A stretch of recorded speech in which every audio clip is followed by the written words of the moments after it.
O le mata upu e lua.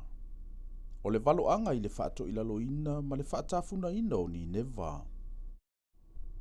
Ua alua e iou lava luma, lena te whaata ape ape ina. Ina leo leo ia le olo. Va ai i le ala. Ia fusi a e sulunga titi. Ia matua whaatele ina lo malosi. Awae wi lava ina tafia i lantou e i lantou o e tafi.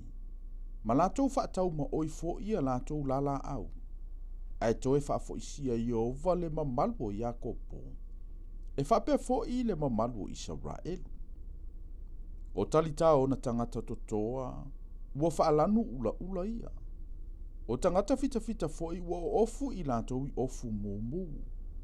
E fepu la fifa afi o a mea o kariota i le aso e sauni uni ai o ia. E fua fo i o lantou tau. E matua fe aso fai kariota i ala tele. E so ona fe tau fe tudia i malai. E tino mai pe o sulu. E tele vavave pe o le wila. Wa mana tua e ia o nali isili. Wa lantou tau teva i lo lantou savali. Wa lantou fata alise i lo na pa. Wa saunia fo i le talipupuni. Wa tatala ina pui o vaitafe. Ua soloia fo i le maota. Na whaatu mawina o ia, a ua whaale lava ina. Ua taita ina e o ia. Ua ngae fo ia na au na whawhine pei o leo lupe. Lantou, te tau whaitu i o lantou fata. O ni newa fo i na whaapei o le vai lepa, ia talu mai ana mua. A ua lantou so la lava. Tutu mai ia. I nā tutu mai. Ai le aise te paitua. Ia utou vete a rio. I nā vete ia o auro. E le uma le o loa le lei. Ua whaulai mea uma e mana o mia. Ua ngao. Ua wha ngao ina. Ua wha tafuna ina. Ua wha vai le loto. Ua ngā te tuli vai. Ua ti ngā te le tua uma. O lantou mata uma fo i.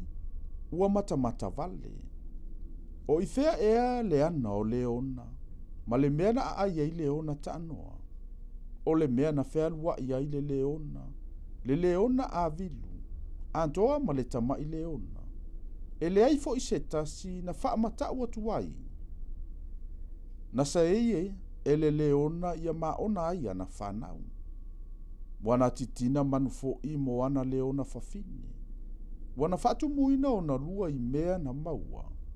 Ona ana fo i ua fatu muina ia i mea ua sae ia. O loo whapea mai Jehova o au. Whauta, o te ia te oe. O te susunuina fo i ia liwasu o na kariota. E whaumatia au le ona ta anoa i le pelu. O te aveseina fo i le nuu au mea na sae ia. E le toi la ngona fo i leo o au savali.